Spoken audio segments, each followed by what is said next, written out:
welcome to the Saturday Night Live Afterparty. This week, we'll be discussing Season 47, Episode 9 of SNL with sorta almost five-time host Tom Paul Rudd. I'm famous Catherine Coleman, and this week, John Murray is back. And we're joined by fellow SNL podcaster Jamie Dew of the SNL Hall of Fame podcast.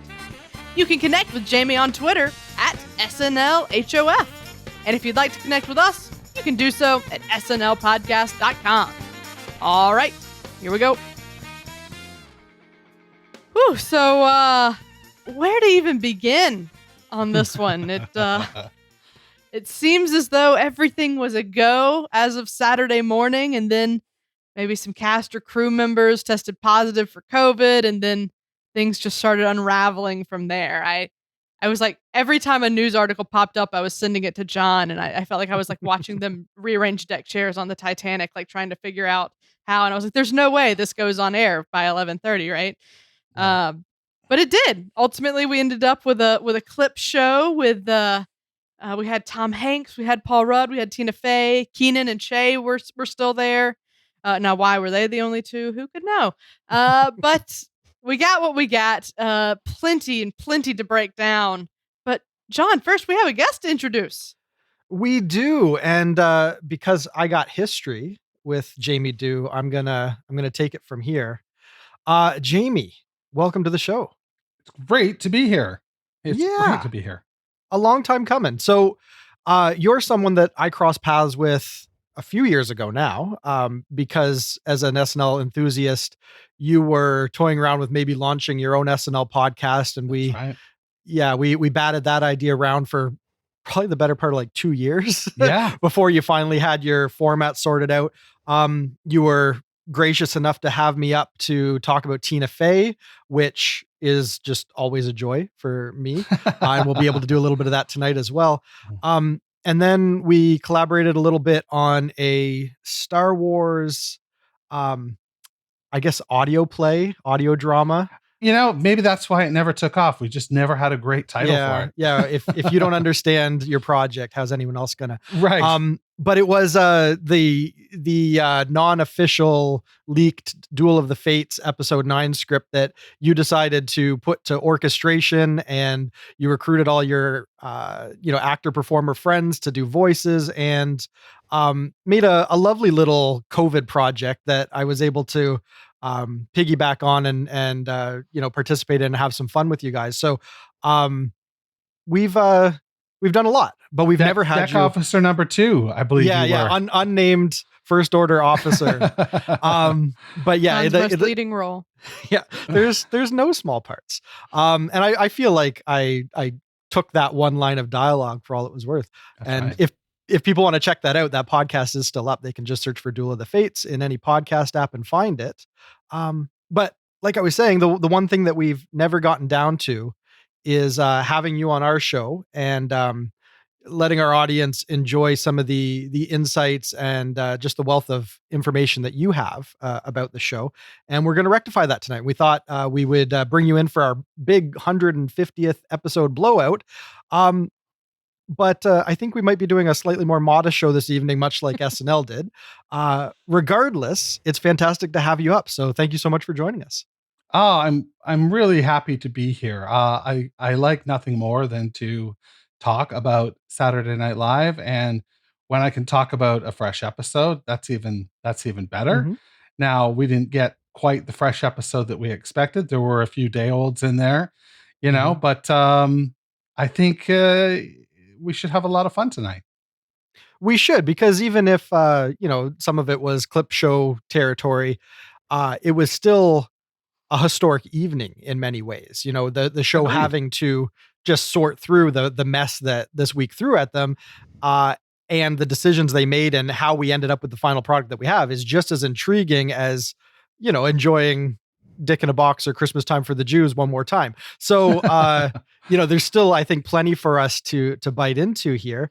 And I'm going to throw it back to Catherine to get into that after we talk a little bit about some of our new patrons, because anytime someone steps up and is willing to support the cast, we always want to give them a little shout out on the show, let them know that they are loved and appreciated. And so, we want to thank Jill Olmstead of Alexandria, Virginia, by way of Buffalo, New York, and Rick M. of Des Moines, Iowa. Also, Drew Moses of Pittsburgh, PA, Josiah of Atlanta, Georgia, Joe Daniels from Chicago, and Perry Flores from Whittier, California. So a slew of new patrons from across Catherine's great nation. And we are happy to have all of them on board. And with that said, Catherine, why don't you kick things off? Let's get into it. All right. For the historic monologue / cold open, Tom Hanks, Tina Fey, Steve Martin, and Kenan Thompson welcome Paul to the 4.5 Timers Club. And Jamie, kick us off. What'd you make of this Bizarro World monologue? Well, I think that I thought there would still be some sort of semblance of a show when I sat down to watch this. And right off the bat, the fact that they're at home base, there's no cold open. It's I'm guessing it's Higgins who calls Tom Hanks to the stage, summons Tom Hanks to the stage, and Tom Hanks comes out with Tina Fey, and right away there's gravitas there with those two performers. You've got a tenured veteran of the show, and you've got who he says is the first 5-timer. Although we can quibble about that, I'm sure. Right. But I think it did what it needed to do. I think bringing out Kenan to present, explained why Kenan was there. He was there to do that monumental task, and all of a sudden the stage was set. The stage was set for this evening. They didn't really rely on Paul Rudd to be a host. I thought he might do all the interstitial bits, but the fact that they had this really great crew there with Hanks and Faye and Kenan, why not leverage them and use them? So it really set that stage and set a through line for the show, which I think, is what we're not used to that with Saturday Night Live per se, but we're used to that with a variety show. We are sort of used to that idea with a variety show. Yeah, for sure. I think it was interesting because I think I too, once it became like 11:15 and I realized, oh, they're not going to call this off. I expected, there had been rumors that Kenan was still there. What's going to happen? And so I started to think, maybe it would just be like the cold open would be maybe like Kenan on stage, like addressing what happened today, and then we'd go into like a monologue or something. It makes sense, obviously, that they didn't have like the opening montage, but it still just felt really weird for that not to be there. But once I got over all of that surrealness and like what the craziness of what we were experiencing, I had a great time with it. Like there were really solid jokes. I loved the cameos. Like what a great lineup of cameos. You can never go wrong with Tina Fey or Steve Martin. Tom Hanks is our dad. But yeah, like we had Tina talking about doing improv at Macy's. That's classic Tina. Steve Martin and Martin Short doing their thing. Just like really fun stuff. And it made me feel both like I was glad that it was a semblance of normal, that, they had jokes ready. It was funny. Like they were all landing. But then it also made me bummed because clearly like the writers were up to the task this week. Like they were having a good week. Like they were writing good stuff. And I'm just kind of sad we didn't get to see what was supposed to come of that. So right. Overall, good things, but still mixed feelings on the craziness of it, John, how did it make you feel? Similar. What I always find interesting with SNL is how they run at a show when the world throws them a curveball and it becomes necessary to not do the conventional SNL opening because tonally that just doesn't make sense. Or in this case, just logistically, it doesn't make sense. There's a handful of examples over the years. 9/11 is the superlative example of where they really had to walk a line and find a somber yet encouraging tone. And, it was a hard line to walk. And I always look at that and think, man, they walked that pretty much perfect. So in this situation, coming into it, I was really just trying to say, okay, well, obviously they're going to have to address this. The show is not going to be typical. So there has to be some conversation about it. How do they strike the right tone, and how do they kind of put their best foot forward? That's what I was watching for. So it's interesting, the choices that they made, because to me it said, yeah, this week was crazy, and it just kind of typifies a crazy couple of years that we've been having and are going to continue to have. But it didn't say like, we got to be down about this. It's kind of just like, hey, we pull ourselves up by the bootstraps. We make the best of any situation. And isn't that kind of, what's great about this institution and just, I don't know, human civilization in general. So to me, there was a feeling of optimism. And so I think if they'd come out any more melancholy or whatever, if they were being needlessly serious or needlessly dramatic, I feel like that would have just, it just would have dragged down the material. And what they had to do was say like, here's what we got. Let's all have as much fun as we can have. And I feel like they said it quite well. And it's just nice that they had such capable, recognizable friends of the show on hand this week, because they were planning on going big, to be able to just kick things off right. And how fitting, it's, unfortunate that Hanks flew out there to not really do what he planned to, but he kind of hosted the first at home episode of COVID, and now he's here doing this. It's yeah, it feels full circle in the worst possible way.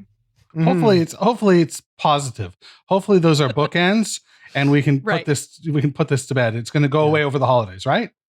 That'd be great. Yeah, I'm pretty sure I had this exact same conversation this time last year, but yeah, here's hoping. All right. Well, I think we've said enough on the monologue. Let's get into one of the handful of new sketches that we did get tonight, which is all about, what do moms want for Christmas? Grandchildren, of course. John, was this a win? Oh, it so was. It so was. And for me, like we've seen this gear from Kate and 80 before. But to me, what's infinitely amusing is how 80, without it being a real facet of the sketch, can make herself come off a little brain damaged. Every now and again, she'll drop a word, like she'll say a sentence, but there's a verb missing or something, that so the sentence ends up coming off like just mentally, I'm just not there. And she does that, and she doesn't telegraph it, but then it just adds that little bit of just extra performance that really makes me love these single-minded characters. And what was it this time? It was like, we've never done actors. Yeah, exactly. Yeah, it's just not quite English. And and she also almost kind of pulls her words back in a little bit as she's speaking. She just kind of has a way of chewing through her dialogue that again it's just infinitely amusing to me. So I always love 80 in these kind of roles. The subject matter is great. I'm sure relatable to so many people, and in a weird way, just very, very true of people when they get to a certain age, and the overwhelming need to have children back in their lives. It's just, I don't know, fun, truthful, on point for the season. Total win. Fair enough. I like this one a lot. You can't really go wrong with Kate and 80 as far as I'm concerned. Mm-hmm. But one thing that was interesting to this was that it was a pre-tape. Mm-hmm. These types of sketches usually are not. Like, we usually have Kate and 80 live in studio. There's really no reason why this one wouldn't have been that way. So it was sort of interesting. It's like, oh, like this wasn't meant to be live. Like, they genuinely did film this as a pre-tape. And I'm glad they did, because I enjoyed the sketch, but it definitely struck me as different than how they usually go about these. But I thought this had, as for what it was, I thought it had good heightening moves as far as, they started off with, we want grandchildren. He's like, okay, what do you get for other people? And then it's like gross, like, we want our kids to have sex. And then of course they ended up bringing Paul Rudd in. Like, I thought all the writing was really good. I would have been interested to see how it benefited from like studio laughter happening in there. Sure. because I definitely liked it more. I liked it the first time. I liked it more the second time. So yeah, interesting stuff here, Jamie. What are your thoughts? I think this would have been interesting to see with another 24 hours. I know it's a pre-tape, but I think it would have been edited. I think each of those movements, you would have lost a couple of the beats. So it would have been tighter and more refined. And I know that's not the spirit of the night. The spirit of the night is sort of loosey-goosey. We're just going to go with this. But I think if it had been an ordinary evening, this would have been potentially something that missed. Like with the laughter. Other than the fact that, you're right.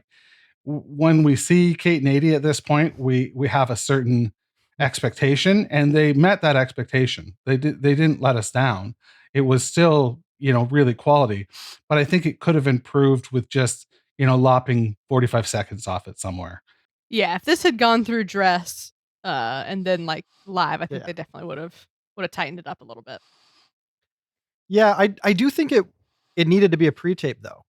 I think that the way that they structure these when they're shooting them is they kind of just turn on the camera and they lob something at the girls, and then they will take like a half a dozen runs at it. That's and that right. gives them more to edit down. You So think it's not that they could. Oh yeah. Yeah. Like this. Yeah. I can't say that with authority. I wasn't at the shoot, but in the past that has been the approach. Like they have an outline, they have a script that they're working from, but the advantage of the pre-tape is if they've got the giggles and they're playing off each other, let's just let the camera roll and see where it goes. Mm-hmm. And because they have great editors at SNL, they can pull all that back into something cohesive, even though, it's a lot of scattershot stuff from the girls. Mm-hmm. That's my headcanon. That's my working theory on it. But I feel like even though you could write this as a sketch to be performed live, the girls would have to be so much more kind of dialed in on it that you'd miss a lot of that brilliance. They would have to be following the script in real time in the studio without that freedom to explore. And I think half the fun gets lost if you kind of readapt this for that. So I think it was appropriately produced, but I could see a different version of these characters that makes sense in a live setting. Mm-hmm. Fair enough. I'll take it. Yeah. All right. So Home Goods is a win. Let's get going into the first of our classic sketches that we got. A total classic. Everyone loves Stick in a Box, right? Some more than others, but yeah. I've heard this recently, but I haven't watched it in a long time. So it was fun to like remember like all of the little visual things we get, how those boxes bounce in just the funniest way. I was happy with it. Jamie, did it put a smile on your face to see this one? It never not. It always delights me. Thank you very much. It always delights me, this sketch. And I think they made an appropriate call out at the beginning, telling us to watch Maya and telling us to watch Kristen, because boy, oh boy, they are fantastic. Like the boys are great, and they are able to stretch this into, a trilogy. I think it's a trilogy, right? There's Mother Lovers, and there is a third one. I just can't. There is a third one. Yeah. Yeah. I can't pinpoint. It's on the last episode, I'm pretty sure. Andy Samberg's last episode. Or no, that's Lisa Sunday. Sorry, I'm going all over the place here. But there's not a whole lot more you can say about it other than what you said. It's a classic. It truly is a classic. It's without understating it, it's a genre-defining classic. It's one of the most recognizable digital shorts there is. Whether you're a diehard SNL fan or you're somebody who just casually watches, Dick in a Box. Yep. Absolutely. We're all too familiar with Dick in a Box. Not a whole lot. I don't want to dig deep on the clip show part of this, just because there's more fun things to talk about. But I'll second everything you guys said. Dick in a Box is catchy. The costuming is right on point to lampoon that era of the R&B, boy band heartthrobs. So yeah, there's always a lot that you can revisit with this that holds up and is still a lot of fun. the one thing that always gets me though is at the end, they get taken away in a police car, and if legend is to be believed, that legitimately happened. That wasn't part of the shoot or expected. They were filming guerrilla style without permits or something, or just being obnoxious. And I think they got rounded up, and they just kept that footage because it was such a fun way to cap things off. Wow. I believe, I could be totally making that up, but I'm pretty sure that's something that's been documented. Anyways, Dick in a Box, always a win. Always a win. I will say I appreciate in the setup for this one how Tina mentioned, the famous ice skating goodnights, and how Kenan is indeed always the one who can skate, and him confirming yes, because Mighty Ducks. Like that was great. That's really fun. Like we know that. We've observed that. So just to have them acknowledge it. Right. That's always fun. Mm-hmm. All right. Let's get into another new one then. The year 2054. All that remains is washed up Pete Davidson, still making Staten Island jokes. John, was this one a win? I think it was in a way that gives me hope for SNL and culture, that occasionally we get something like this. And what I don't want to do is talk too much about it, because I want to throw to Jamie, because I think there's a few historical touchstones with the show, connections you could make to previous pre-tape directors, and some other melancholy material the show's done over the years. So before I say everything that needs to be said, Jamie, what connected with this? Is there anything SNL lore-wise that you feel this is kind of akin to? This is Schiller-esque for sure. Okay. There, I set you up appropriately. Good. Yeah, thank you. Good. We got there. You lob me in. You lob me something like that, I'm gonna hit it. All right. Okay, run with that. Yeah, I think it's Schiller-esque. Just the black and white feel, the sort of somber, melancholy, tone of the first 2/3 anyway. Mm-hmm. And it's interesting that we go to color, when he goes to sit on the bench with the writer, and they come back to the nightclub. The sketch is still really great, but it loses some of that texture and some of that harmony. But I really love it. I think this is a big win for Pete Davidson. If you had told me, so he went on a run last January, and the stretch in January and February, it was like the hue and cry of the SNL community was that he has emerged. He has finally sort of emerged. And I was skeptical, but I kept watching, and by golly, he had emerged.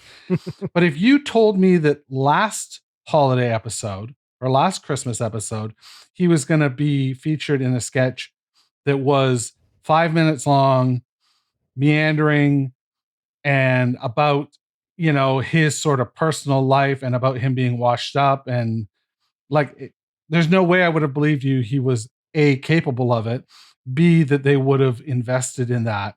Mind you, they were investing in Chad sketches. Like, he was doing great Chad stuff. Great Chad call out in this sketch, by the way, when the audience, when Mikey Day calls him, dude, Chad. That's dynamite. That's dynamite. This was a home run for me. It was really good. Absolutely. All right, Catherine. So it's still your show. I did a little diversion there, but go back into your thoughts. You ceded your time, but okay. All right.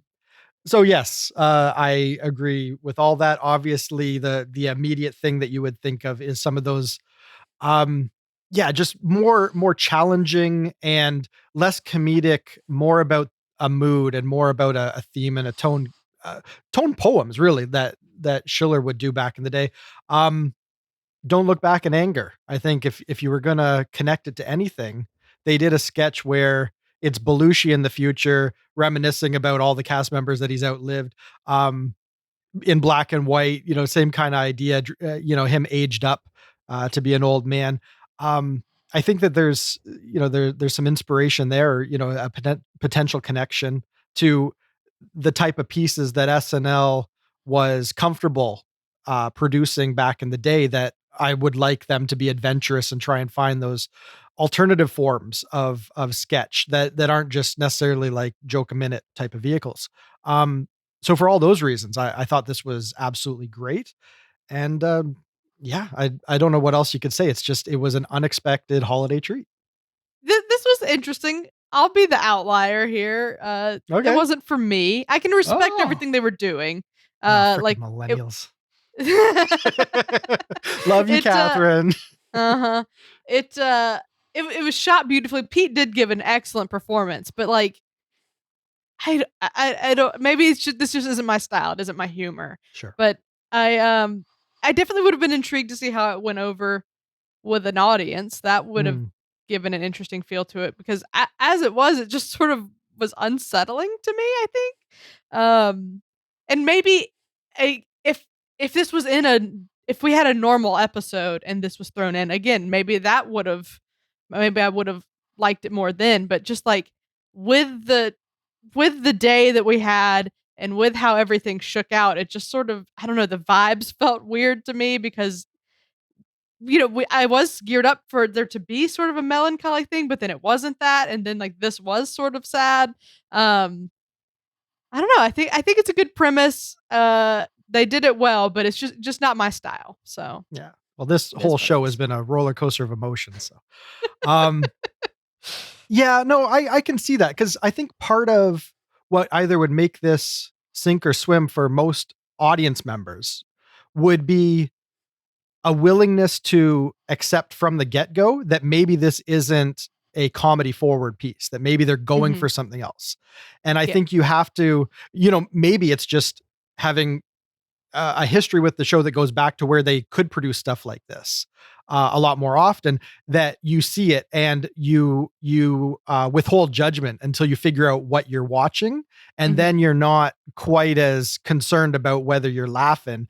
Whatever emotions are welled up, you kind of feel like, okay, that maybe that's the ride they're trying to take me on, and then you can kind of embrace it more. So I can understand how it could cut either way very easily, depending on what our expectations are and what our headspace is. So yeah, I don't think it would be a slam dunk for everyone if on a normal night. But as a 10-1, I think it should have found its way into the show one way or the other. Yeah, I could see Agreed. that. Maybe I'll watch it again in a few days and really like it. Maybe, hopefully. All right. Well, let's get into another throwback. These elves have been naughty, and Santa needs to punish them. Jamie, were you happy to see this one included? I was happy to see Vanessa Bayer and Bobby Moynihan. Ryan Gosling is always great in an SNL sketch as well. There were a couple of moments where he looked like he was going to break, and I enjoy that. I enjoy his perseverance and his the way he plays the game. Like he gets fully into it to the point that he might break. As far as the sketch itself, this isn't on my top 10, SNL Christmas sketches. It doesn't make when the SNL Hall of Fame has an exhibit on holiday sketches, it wouldn't make the reel for me. But it was so lovely to reconnect with Vanessa Bayer and Bobby Moynihan for sure. Mm-hmm.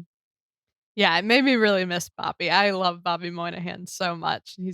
He was just so great. I had no recollection of ever having watched this sketch, so it was as if it was new to me. Oh, they did a bunch of these. They've done probably 4 of them.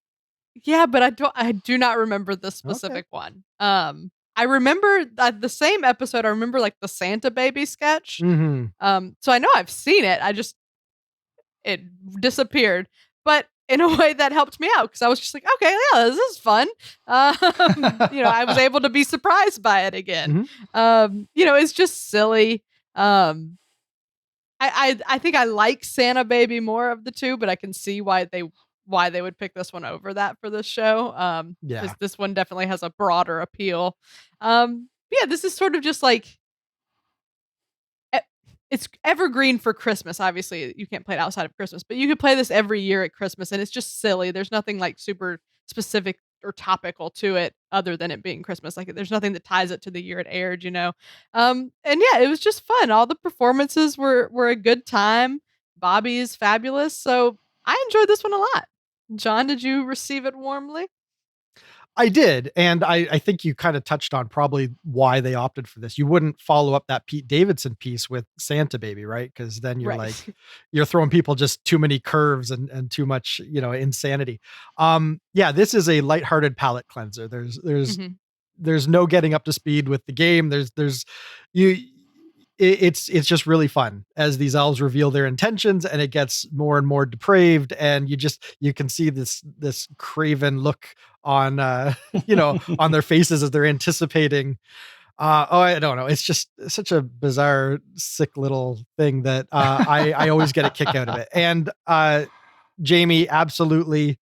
um Bobby and Vanessa left the show at the same time, and it left a big hole, for me personally, because they were a couple of my favorite performers of that era.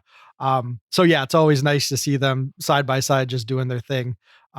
Yeah, yeah, fun. I'm glad that they revisited this. All right. Another big time throwback on this one.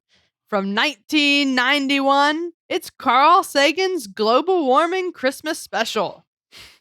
Now, Jamie, as our historian, I'll let you go first. Hopefully, maybe provide some context because I was 6 months old when this aired. So, Okay, I was just going to say, so this is about the time I was getting ready to jettison SNL for the Kids in the Hall. There was a couple years where I watched Kids in the Hall rather than SNL. Like it was, when Sandler and Spade came on, I stopped watching as religiously as I had been. But this is the culmination of the cast that I came to age with, for sure. This was, Dana Carvey at his height. Kevin Nealon was wonderful as George Hamilton. I thought I absolutely almost wept when Hooks and Hartman came out, in lockstep for their performance. I thought it was just great, just to see the gravitas those two have. Like they really fill the stage. Like they still, like, looking at that group of people, and that's Tom Hanks they're on stage with, and they don't lose anything to Tom Hanks. Obviously, Tom Hanks isn't who Tom Hanks is now at this point, but he was still a five-timer. This was on his fifth episode that this sketch appeared, and I think it's really great. I think you get to see a fun Tom Hanks performance as Dean Martin. I think it's delicious. He takes it up notches that we haven't seen him do as recently. I think that what else is really wonderful is this was the type of show we were seeing on TV at the time. We were seeing these shows with disparate groups of people appearing together, in unity for the same cause. And I'm not a Victoria Jackson person, but Sally Struthers is bang on. Like her eyes were misty, and when she comes back the second time and it's just like, but why? Well, why? It's a great thing. I liked this sketch a lot. I remember when it aired the first time. I remember watching it. I liked it then. I like it now. But it's not gonna set anybody, ablaze. I have a feeling Hanks, maybe got to pick this one. I'm calling him Hanks now too. Hanks got to pick this one, and he said, "Why not show one from my five-timer?" It was a holiday special. Rank true though. Like boy, oh boy, this was 1991, and here we are. And some of these things they're talking about are very relevant today. And I'm, yeah, I was delighted to see it again. Sure. John, what'd you think? Similar. I don't connect with it quite as much. I came into SNL maybe actually right around this time, but I don't remember seeing this one live. So it's not taking me back that way. I consider it an odd choice. Heavy social commentary especially when it's a piece out of time. Like it's going to be a slower paced sketch from a previous era with faces that aren't necessarily recognizable to a lot of the people watching the show. So I think you're right, Jamie. I think this had to be an indulgence. It was either an indulgence for Hanks. They wanted to like put something up featuring him because he was there and, he rallied and he's being a solid guy for the show. So yeah, let's indulge him. Or just give him something that puts him front and center. Or it was just the show saying this is an issue that's near and dear to Tom Hanks's heart. So maybe, if he wants to get a little bit of social messaging into the show, we'll indulge it for those reasons. One way or another, it strikes me as an odd choice, but you can't help but still appreciate what the cast back then could bring to this kind of material. And just what standout performers, especially Hartman and Hooks and Myers, like they just, you can just see them kind of just jumping off the page with their characters and just doing so much with it. And that's always fun to see. Yeah, definitely an interesting choice. I had never seen this before. It's like, all right, let's hear it. well, it's just, I mean, the biggest thing was, oh wow, nothing at all has changed, and we've thrown a pandemic in on top of it. Yay! It made me feel kind of sad. Like it felt like they were rubbing it in a little bit. But if I take that aside, we had really good impressions. It's fun to see, young Tom Hanks do this thing, and the fact that he had already done it 5 times by then is so wild to me. Obviously, I realized the show had been on for a long time, but I was a baby, so thus everything was small. But yeah, I don't know. I thought this was real long. It really was, right? As most sketches in that era were. Yeah. Right. We're not quite used to that pacing. Yeah. It's nice. This will be my reminder that come January, when I try to say something's too long, I'll be like, well, it was shorter than that one. But yeah, interesting choice. Not quite for me. I think, it probably serves you better if you have the nostalgia about it, which I understand, many people will. So fair enough to put it in, but not my favorite of the night. Fair enough. All right. Well, let's talk about Update. Tina Fey and Michael Che joke about everything from abortion pills to camel beauty pageants. John, you're our Tina Fey stan, so I assume this was a pretty big win. Yeah, I love me some Tina Fey. I love what she does. I love that she was willing to rally for the show. She was on board to do this before they realized they were going to be sitting in chairs on home base without a set or a crew or an audience. She thought she was just coming in to pinch hit for Colin because he was one of the people who were out earlier in the week, but while it was still hopefully a containable situation. So just nice that she stuck around. She's done some previous pieces and, just talked on talk shows and whatever about how she really has very little patience for the pandemic. She is a worrier. And there's a maybe famous, maybe not, but again, some SNL lore about her take on Anthrax showing up at 30 Rock in the early aughts and how quickly she just noped out of that episode. So I think it shows a lot of personal growth. Yes, a lot of personal growth on Tina Fey's part that she didn't, get flustered at the pandemic this time around. And what else can I say? I just really love seeing her on the show and doing whatever she's going to do.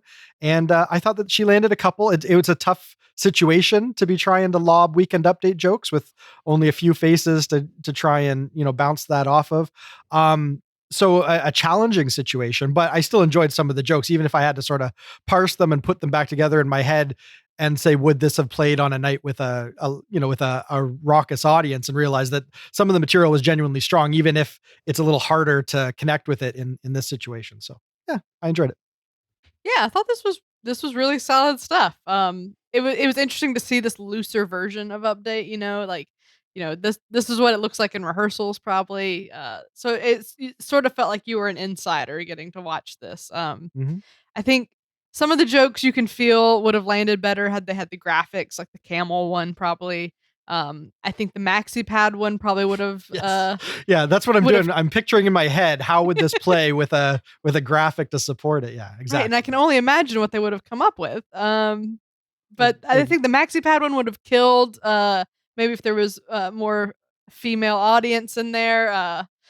And then there were some really great ones that like still worked, like lying about being a nurse. That was all great. So I had a great time, and I will say that we asked for some patron feedback leading into this, and one person, BJ Kamen, was asking about how during Weekend Update during the at home, some people wish there were audience reactions, and then they included them the next time, and then everybody hated it. So I like that they played into that a little bit here with like, we're not going to have like fake audience laugh, but we are going to call out the fact that we have Tom Hanks, Paul Rudd, and Kenan sitting here, and we are trying to make them laugh, and we had reaction shots of them. I think that was really smart. I think that's a good way to play it, as far as, we're not going to have laughs. We're not going to put in a laugh track, but we are going to get some reactions in here. And I think that was really fun. I think that was pretty smart. Jamie, were you into this stripped down version of Update? I loved Weekend Update Unplugged. I thought it was great. Yes. It was Unplugged in New York. The album will be dropping soon. Absolutely. If this were strictly a Canadian audience, and John, you'll appreciate this, but I would have called it an intimate and interactive. There you go. Yeah, yes, absolutely. Because that's what it was. It was this intimate and interactive experience that we got with these two great comedians who were telling jokes written by really funny people, not relying on any technology at all. It was completely analog. There were no graphics. There were no nothing. And they were just telling jokes to people. And there's something really profound and sort of at the heart of what this show ultimately is. It almost mimics that water cooler discussion that we have every Monday talking about the show. They got to do it, in person. And I think that was really lovely. I think it was just really great. And there were some funny jokes. The one about going to the sun at night because it would be dark. Yes. It's a thinker. That's spectacular. Yeah. And then to hear Tina, just go, it's a thinker. That was so great to get those the things that annoy me a little bit during regular Weekend Updates with Jost and Che is sometimes they're a little looser than they need to be. But this showed me that looseness is what I really appreciate between that pair. And Che looked and sounded as good as he has sounded on Weekend Update all year on this really off the cuff, loosey goosey Weekend Update. He sounded dynamite. Like when he put his hands on his head to laugh at something, it made sense. Like you could see it because it was that one shot, with the two of them on it. It really worked for me. I thought it was great. I enjoyed it a lot. Yeah. Yeah. The banter was good. Tina Fey reacting to her own jokes is never going to miss with, I think, any of the three of us. Yeah. All right. So big win on Update Unplugged. Let's get into the back half of this show where we get another new one. Beautiful Christmas tune about a little boy who just wants to buy his mom the perfect socks. And also for his pet bird to come home. I loved this so much. Me too. Oh my God. Because, it's parodying that song Christmas Shoes, which is terrible and awful.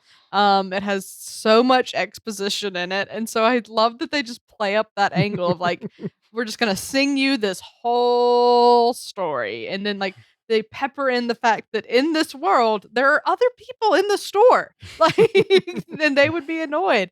I loved it. Every time another verse started, it was so funny. It because like it didn't change. So every time it came in and there was no change, it got funnier for me because it reminded me of when David Harbour hosted a couple seasons ago. They did this sketch where it was like him and Adie and Kate, and they were just singing the song, and it was just the same. It always started with the numbers like 10 long years, and they would do it every time, and every time you thought it was going to end, they did another verse, and that just made it that much funnier.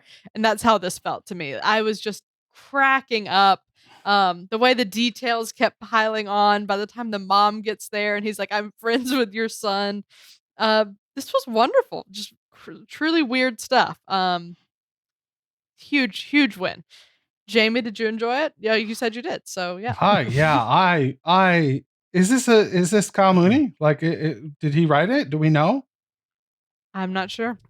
Boy, it sure feels like it's from his mind. Like like when the bird starts playing, when TJ Rock starts playing with the band, just all the iconography in the background, the In-N-Out burger, and I forget, there's several that just sort of appear, this bizarre, and everybody in the line is suddenly super chill. They're dancing with each other because this bird is playing and they love it. There's a human-sized bird in the room. How could you not? Right. Like, and then when Paul Rudd proposes to her, it's just so out of left field. It's just like, you'd never expect that blow in a million years. And that's the blow. But it's the subtle things that also really got me. So the sketch is based on two singers singing out front of like a storefront or something. And then there's three men behind them that are there for no reason.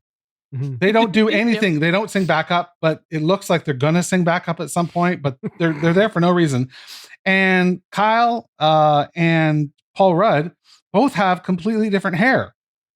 So even though they're singing the song and they're playing the characters, like they're wearing different wigs, and Paul Rudd's wig in the story is stellar. Like it is so great. It's just, this thing is just an absolute smorgasbord of bizarre. And I'm going for thirds, sure. It's great. Yeah. Front to back, loved it. Yeah. John, any closing thoughts? Any differing opinions? Yeah, I think you guys got all the meat out of it that we really need to. I was feeling Wishing Boot a little bit there. Taking like an adult contemporary kind of song and just breaking the rules that you've already established. Like you started as more of a serious song and you feel like you're watching a bit of a music video, and then they break that convention by having people in the scene that aren't part of your little music video, that are just annoyed by it. And then they break it again when the bird shows up. And then, the mom does a 180 and accepts his proposal after she was scared that he was a sex offender. So like I think this is a Kyle Mooney thing, because I think that what he does a lot of times is find something surreal and bizarre, and then he just starts breaking the rules within that, to keep throwing you curves. And that's what I was feeling here. And I thought it was a wild ride, and I had a lot of fun with it. All right. So big win on the Christmas socks. Let's get into a throwback. The classic Steve Martin's Christmas Wishes. Jamie, how do you feel about it? Well, this is my era again. I don't know if you've got the year in front of you, but I'm guessing this is like 89 or 90. Something around there. So it was right in my wheelhouse, and I loved it at the time. And it's even better now. As an adult, it's much better. But I related to Paul Rudd completely, talking about watching Saturday Night Live and then, memorizing sketches to perform for your friends, because we always did. My friend Dean and I always did the Sweeney Sisters. Whenever there was a new Sweeney Sister sketch on, we would memorize it and perform it for all of our friends. Like, so to the point that I will still, every time I see my friend Dean, I'll say, Skip, get to the piano, so it's this great nostalgia that I'm feeding. So I don't know if it holds up for you guys, because it is nostalgia that I'm feeding, but I'd be troubled if it didn't hold up for you, because I think it's just such a great example of just great writing. Like I think it's a really well done little I vignette. think no nostalgia required. This is just classic timeless comedy delivered flawlessly from Steve Martin. Like there's nothing not to like about this. It has twists, it surprises you. They burn like pigs in hell. It gets me every time. I forget it's there, and then it cracks me up. And there's really not much more to say about it. I mean, it's just classic. I would have a hard time thinking anybody didn't like this in some way. So John, did you hate it? No, I'm just so glad you didn't say, well, I'd never actually seen this before. If you'd said that, we'd be reevaluating your contract. No, this is great stuff. You guys said it all. I really don't want to go long on these things where everybody knows it inside and out, but I love Steve Martin. I love what he does. He can sell a line sincerely and wink at the same time. And it's so weird to be able to do that. Like you believe that he believes it, but there's a part of him that's still telling you that we're having fun with this material. It's just part of the brilliance of his delivery. Yeah. And so it was great, classic. It's in every clip show for a reason. Very good. Let's keep going to where Paul McCartney plays the triangle in his big Christmas pageant audition. And so usually, if for anyone who has seen the full one, this leads into Paul McCartney playing, Right. What is that song even called? Wonderful Christmas Time. Yeah. Wonderful Christmas Time. I mean, that's the only line in it. So what else Yeah. would it be called? So interesting that they cut that off. Jamie, do you have any thoughts on how this played without the inclusion of the ending there? Licensing. Yes, exactly. The monster attacks us, But it's funny that Paul McCartney, friend of the show, wouldn't, offer Lauren some sort of discount or whatever. Paul must not own the rights at this Yeah, point. He doesn't. He wouldn't own the even rights own to that. Yeah. So, yeah, it's fun. It's anytime you get a chance to see Martin Short on your screen, just zipping around doing Martin Short things, and he was going to the well. He was doing the stuff that there were some Ed Grimley moves there in his dancing, the spasticness of him. Like, he is just so great at doing these things, and yeah, I love it. I don't want to go too long on this either, but it's fantastic. But it would have been better. It would have been better to see the complete sketch. Like, it does feel a little strange that SNL is doing this one-off show. It's historic. It's whatever, and they pull the scissors out and cut that. That seems a little strange to me. Yeah. This is fun. When Kenan set it up, that's really the accuracy of this. Like, so much of the show is great because you get these really famous people that you maybe have on a pedestal that you've seen do like really intense dramas, and then you just have them do the stupidest thing you can imagine. And that is so much of the fun of SNL having celebrity hosts. So I think this is the perfect example of that. Paul McCartney being told he's not allowed to sing and he must just play the triangle. That's a great place to start. Yeah. I'll take it. Definitely felt a little stilted with no ending. That Right. was a weird vibe, but we're not going to complain about it. It was fun enough. John, any fond memories on this one? Well, I think that's right. I think it needs the ending. I think without that payoff, the whole idea that Martin Short is oppressing Paul McCartney and like boxing him in when Paul McCartney is the musical dynamo that he is. So you kind of need that. Let's now break it down and unshackle Paul McCartney. So it seemed a little odd, but I won't complain watching Martin Short do Martin Short.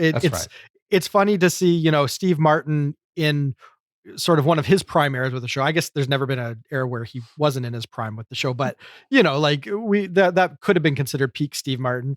And we get a reminder here, but also from Steve Martin and Martin Short in that little pre-tape they did for the monologue, that they're still brilliant. And Martin Short will still take a pratfall and do, bizarre physical comedy in his signature style. I don't know. It's just a nice reminder that they've always been great and they continue to be great. For sure. Fair enough.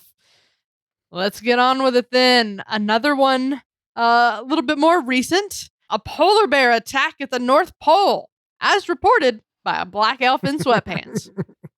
Now, John, you were at this Eddie Murphy episode, Yes, correct? I was. All right, This regale us sketch with the has tale. oh, I don't have a tale so much, but I'm pretty sure that this version that we're seeing may have been spliced in with the dress rehearsal version, because when I saw the dress rehearsal version, it was tighter than what ended up going out on the air. And I remember that when we reviewed it the first time, that there was some more fumbling and just, they did a couple last minute cuts that just didn't serve the sketch and just threw off the pacing a little bit. So this version of it, it could just be that I've had some distance from it. I don't remember exactly what I saw back then, but this one felt just cleaned up, a little more polished, a little tighter. So this is the best we will ever get of this sketch. And I think it's a good sketch, but I know I'm not objective. I was there. That was a crazy night, a historic night, and the audience was on fire, and it really didn't matter what they did. Everyone was just absolutely, with the show that night. So I don't know. You guys can do the critiquing. I can just say that this was a standout for me on a show that was a standout for me. Right. Yeah, no, I like this one a lot. It was nice to see kind of a slightly more recent throwback in the show. The it don't matter what my name is pays off every single time he does it. Yeah. I have like a GIF of that saved in my phone that I use often. I like this sketch. I liked it when it aired. I still like it now. If I were to just like list like my top 5 SNL Christmas sketches, I don't know that this would necessarily make the cut. But it works, right? It's solid, it's funny, it's got wide appeal. It's what they need in this clip show. So I get it. I was happy to see it. I wasn't upset about it. I wasn't like, oh, this one, it was good. It was solid. Jamie, did you think it was a welcome inclusion? I think it was because of its historical importance. Eddie Murphy coming back to the show was huge. It was absolutely enormous. And of all the sketches that appear that night, you guys can correct me if I'm wrong, but this was the only one that I can recall that they were trying to leverage Eddie being Eddie, in that they were creating a new catchphrase almost. It doesn't matter what my name is. Like they were letting Eddie do something that he would have done in 1982 or 83. And that made it even more historic to me. Do I think that the fundamentals of the sketch are, amazing? No. I mean, there's breaking in the sketch. Oh my goodness, I can't. Cecily Strong breaks when he says that she's, the lovely, the hottest elf or whatever, however he says it. This sexy ass elf. This sexy ass elf. Yeah, she sort of breaks during that. And it doesn't really have a great ending. It's fine, but it's not great.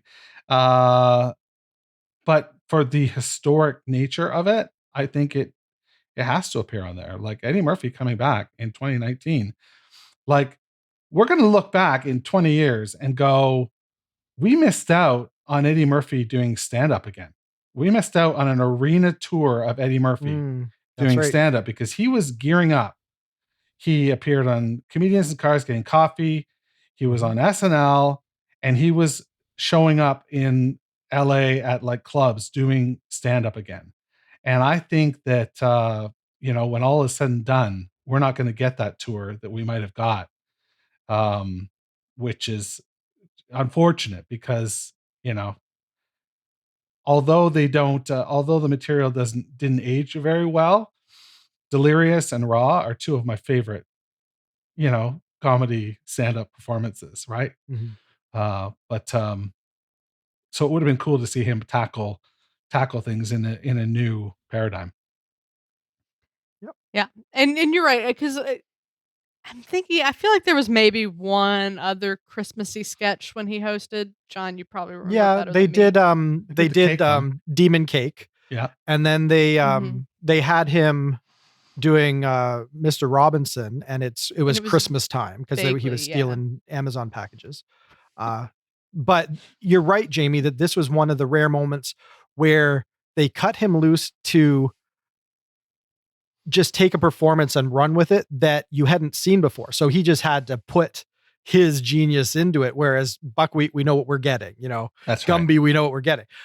So yeah, it was a high watermark for them just saying, okay, Eddie, what can you do with this? And he did what he did. He did what he does. Yeah. Fair enough. Eddie will always give us a classic. So let's talk about another one. And this one is the truest sketch that we will see tonight about a fully grown man being the world's biggest One Direction fan. Jamie, did you like seeing this one again? You know what? I don't think I saw it the first time. So it was just delightful to see Paul Rudd being Paul Rudd. Paul Rudd with those children, behaving with those children. I can just imagine the in-between takes of him just being so cool and so chill and, just sort of riling them up, because there were a couple rolled eyes delivered from the children that were like spectacular. Like they were so well done. So yeah, I enjoyed this a lot. It was strange to see Harry Styles twice in this episode. Right. But yeah, I had fun with it. Yeah, I definitely. Yeah, this one's great. Paul Rudd is just such a charming guy. He could really do anything and sell it. Yeah. And seeing him with these kids is so much fun. Like watching the kids trying not to break with every line they give is a good time. The payoff of One Direction actually being there is, of course, wonderful. An interesting choice to include in this, because it's definitely not Christmassy. But I mean, obviously, if we had the show that they had planned, I doubt every sketch would have been Christmassy either. I'm sure that this one, much like the Tom Hanks global warming, was maybe like, Paul, what's your pick? What's your favorite thing you've done on the show? We're going to give you a sketch, and this was probably it. So yeah, I was happy. I was happy it was here. It felt a hair out of place just solely because we were leaning into Christmas, but happy to see it. John, were you? Yeah. More than anything, I think it's just a showcase of Paul Rudd being a chill, cool dude. But awkward in that delightful way. He seems effortless at being able to just kind of get down and be goofy in these kind of roles. He doesn't seem to be the kind of guy that takes himself too seriously. Actually, we have it on good authority that he is a chill, cool dude. He's a Kansas City native. Heidi Gardner speaks quite fondly of him. Yeah, so it's just a vehicle to make you think Paul Rudd's awesome, and it makes you understand why this is now sort of almost his fifth time hosting, because he can come and just participate and, like you said, Jamie, get the best out of the kids and make things deliciously awkward and just sell a look the wrong way. When he says, "You say one, I say yeah." Yeah. I say wonder, you say you say erection. yeah exactly. That line. You see him pulling back from it as it's dawning on him, and that's just, it's just exactly the kind of little bit of performance you need to make that delicious. And it's fun. I can't fault him for finding a good Paul Rudd vehicle. Fair enough. Let's keep going. A Christmas album from a wide variety of stars. Now that's what I call Christmas. John, what'd you think of this one? It's that parade of impressions. It's something we see a lot on SNL. I think this was a particularly good one though. And it is one that has resurfaced a few times, because when Jimmy Fallon was their go-to for the Christmas shows there for a few years, they got a lot of his best impressions. And when you know that half the sketch is written from his back catalog, it just helps everyone else bring something to the table and make these feel a little bit more inspired than sometimes they are. So this was good. It was fun enough. This is not something that I go back to, but I appreciate that as far as impression vehicles go, this was a solid. Yeah, this was really welcome for me, because I don't know, the impression wheel sketches are not ones that I usually like. I'll go on YouTube and I'll watch over and over again, but every time I see them, I find them delightful. Like they're always fun for me, and my memory isn't the best, but I don't believe we've had one this season. So, it didn't feel like, we've had a bunch and now we got to watch this clip. It felt fresh in the sense that we haven't seen one in a minute. So I enjoyed it. It's interesting to see like Kate and Cecily pop up and it feels like, oh yeah, this one isn't too old, but it actually is like 8 years old. This was, I think, probably their first, maybe second season. Yeah. I think this was around 39. Yeah. Yeah, so Yeah. this was great. I had a good time. This was actually maybe one of the highlights because it was just quick. These keep moving. There's no pacing issues in these, so I had a good time with it. Jamie, did you have fun with it on your rewatch? Oh, I feel so bad now because this would be we need counterpoint. This would be a cut. This would be a cut for time for me. I was maybe I was unfairly set up because we were set up for this sketch by Tina Fey declaring it was one of her favorite Christmas sketches there was. She's like, it goes back to 1939. Goes back to season 39, and my friend Jimmy Fallon was in it. Jesus, I can't talk at all. So right off the bat, I'm thinking, okay, so it's a Jimmy Fallon joint. It's season 39. There's still some cast members there that I really appreciate. But then I remember season 39 was really awkward because Kate and Cecily looked completely out of place. I feel like they looked like when you think of what Kate pulls off now, like her Shakira was terrible. Like it was terrible.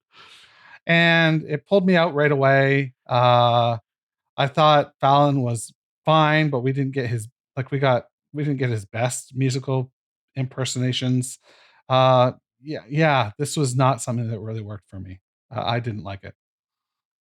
That's fair enough. I will say, Kate Shakira is not on her best of reel. I think her Lord is actually very good. I also the sketch starts with Fallon doing Michael Bublé, right? Which I also didn't think was the most standout impression here. When he has to articulate, he had to articulate what the joke was. Right. Like, I'm going to over-pronunciate words instead of just over-pronunciating words. Yeah. Probably not working. Yeah, if I had to evaluate this on the night, I would probably be like, it was fun to have an impression wheel, but here's a few things I would have liked to see better. But as it was in this clip show, I was like, okay, yeah, I'll go along with this. This is fun. You got to take it for what it is. But I respect that. So hit and miss on that one. Let's get into our 10 to 1. You know what time it is. It's Christmas time for the Jews. Jamie, I feel like you probably have some really interesting facts and backstories and memories and historical analysis of this. So, well, I definitely remember it airing because this is now when I picked up Saturday Night Live again, and oftentimes the reason I enjoyed the show as much as I did during that era were the Robert Smigel cartoon funhouses. Like they were the heir apparent. Like they took the baton from Deep Thoughts and ran with it and definitely expanded on that, that premise and that idea. And they just did different things every week. And I think they deliver on this one. This one tonally and aesthetically, like really lands. They really hit the mark they were trying to hit with those animated snowflakes, with the style of animation they used. And oftentimes you find yourself needing to watch the sketch 2 or 3 times because you miss the lyrics. You're not even paying attention to the lyrics because you're watching the animation, and it's there's a lot going on in this sketch. It works really well. I have fond memories of this, and I enjoyed it again last night for sure. Yeah, I mean, this is a classic, right? I have like weird mixed feelings on it that are all 100% Catherine problems. And that I think it's great writing. The song is excellent, but claymation just really freaks me out. So there's absolutely nothing wrong with the sketch, but I hate watching it. But I acknowledge that that's on me. That's not an SNL thing. I think it's an obvious choice to include here. What really won, though, is Yeah, I love a heartwarming moment. So Tina's intro was just so lovely. Mm. The wardrobe department making a little Santa suit for her baby, and then looking around thinking this is a great night. I those little kind of behind the scenes glimpses are just really what I live for. So that was really nice, and it made me okay with enduring the claymation and having nightmares. Um, John, are you a fan of this one? I am, and I think it absolutely had to be claymation. I think that's I'm not the saying it most did. charming element. Yeah, well, I guess if claymation ain't your thing, it ain't your thing. But they're obviously trying to harken back to like the Rudolph the Red-Nosed Right. Reindeer 1960s stop motion children's Mhm. fair. And I think the laser focus on not just doing it as claymation, but making sure that everything had the same simplistic, almost like geometric look. Like their heads are just like perfect circles, and like they're Mhm. everything's it just very true to that genre. And So just the thought that, especially at this time, this is 2005, but they'd been doing full animated productions for TV Funhouse for 7, 8 years at this point. So it's a feat that they're comfortable with at this point, but I still marvel at it. The idea that you can just storyboard this thing out, find a shop that can turn that around, give them a dope like Phil Spector Wall of Sound comedy song to pair with it, and somehow or another they find this final product. I just think it's a testament to what Smigel was doing in that era, and the guys that worked with him. This is just it's something that wouldn't have existed without SNL. There was no maybe like College Humor, or there was just no other place Right. where you would be able to produce something like this and get it out there and turn it into a classic. And Right. I just think that is maybe the real story of it, is these little gems would not exist elsewhere in that time period, if there wasn't something like SNL to be able to champion them. And glad they did, because it's smart, it's clever. Um, it walks that line where the joke can be just slightly uncomfortable with our social mores, but not so much that we can't get in on it and can't still have fun with it. So I love everything about it. Every time they play this on a clip show, I'm definitely here for it. Yep. It's a classic for sure. Mhm. That's the end of the rundown. So let's get into our overall ratings here. Up first, we got to talk about moment of the night. Jamie, what's it going to be? I thought the moment of the night for me was seeing Steve Martin and Martin Short in that pre-tape that they did for the opening monologue. I think that that was just a lot of fun, and it really carried, through this premise that Martin Short, is just never not there, and yet he's always trying to thwart Steve Martin a little bit. Uh, like, so that goes outside of SNL and inside of SNL. So that's really fun. Yeah, that would be my moment of the night for sure. Yeah, so for my moment, I'll go a little bit more meta with it. Just in that moment, we opened the show. We've got like two members of the band there, Mm. and Higgins says Tom Hanks. And I immediately go, wait, what? I'm like, did they send Paul Rudd home too? What's going to come of this? And just that was our glimpse of a day of lead up of what is this episode going to end up being, and that was the moment that we saw what it was. So I think that was an important moment, and it set the stage for what we got. So there it is, John. What's yours? In the Pete Davidson, I don't know what you would call it, Christmas Carol, whatever that was, that melancholy piece. Hmm. The moment where he's got the faux Weekend Update desk, he's doing his shtick with animatronic Jost, and he starts getting heckled. The audience just they want him to play the hits, you know, and he doesn't want to do it. He's done Chad a million times, and he's sick of it. He wants to retire the character, and they won't let it go, and he has to acquiesce because this is the best gig he's got. And it just said so much about the lows of post 15 minutes of fame, like, when people kind of go to Las Vegas to slowly wither and die. It painted that picture of a washed up has been lounge performer so well. And it just kind of touched on things that I didn't necessarily realize were cliches in movies that play up that theme of when you're over the hill, and just the little digs that just kind of eat away at your self-esteem. It said a lot. And I don't know even if there's some meta there about how Pete feels about some of, the material that he's been sort of uh just almost typecast in, that maybe he's ready to retire. I don't know. It was such an intriguing and fun moment to digest. So that'll take it for me. Fair enough. Let's talk about our best sketch.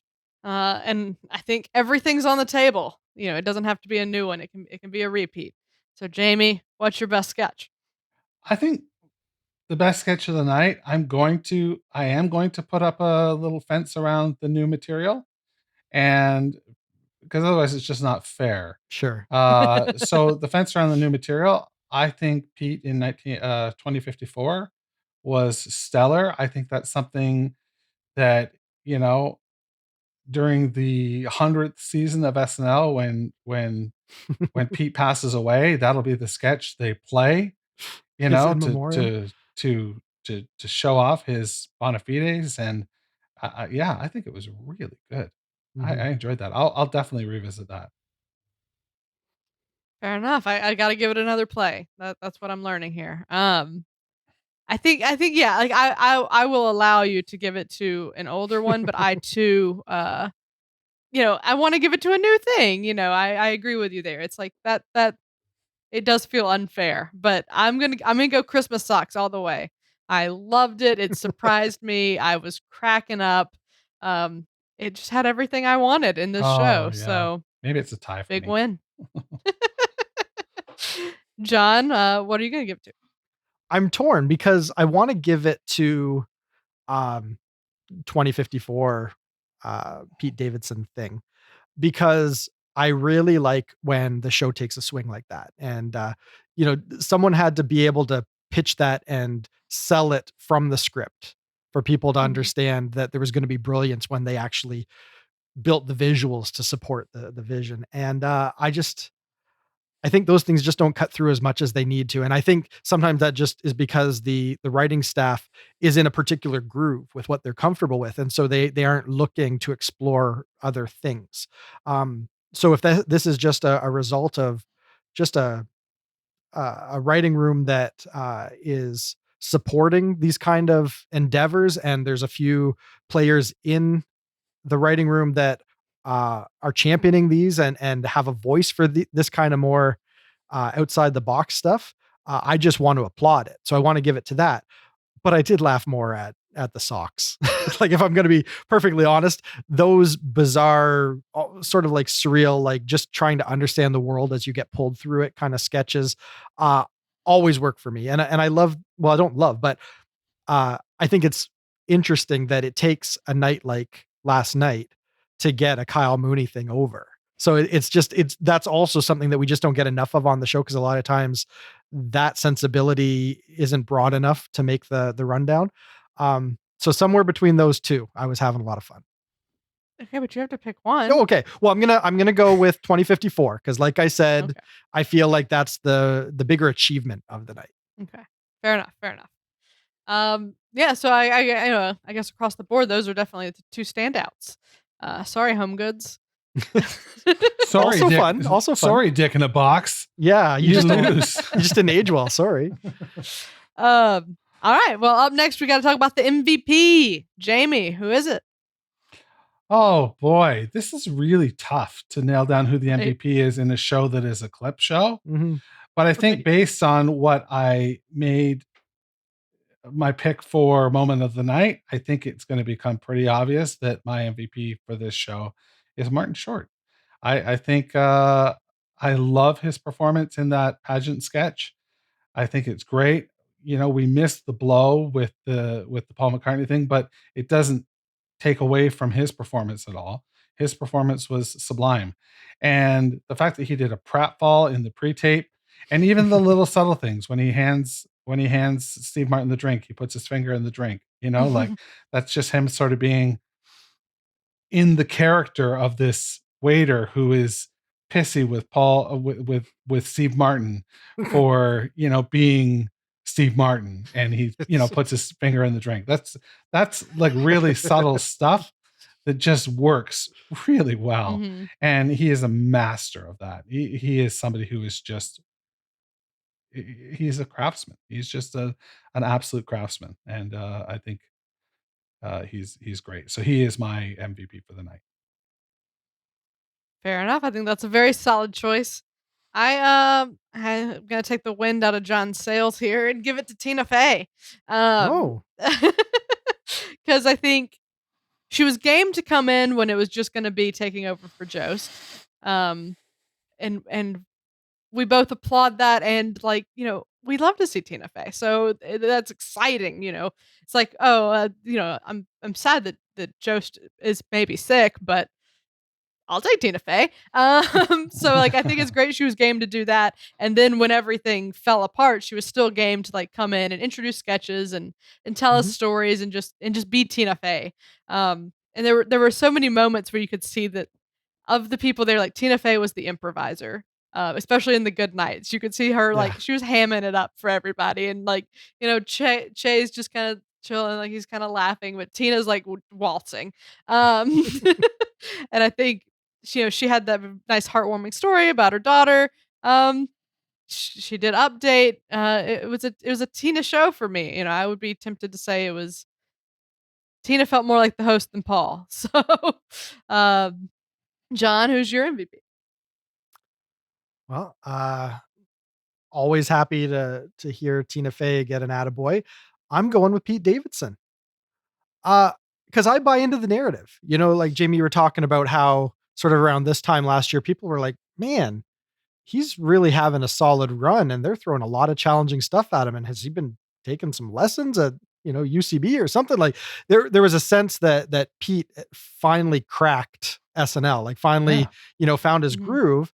And, it's been a crazy few years to really be able to put our finger on exactly, where he's at in his performance abilities and how history is going to remember him.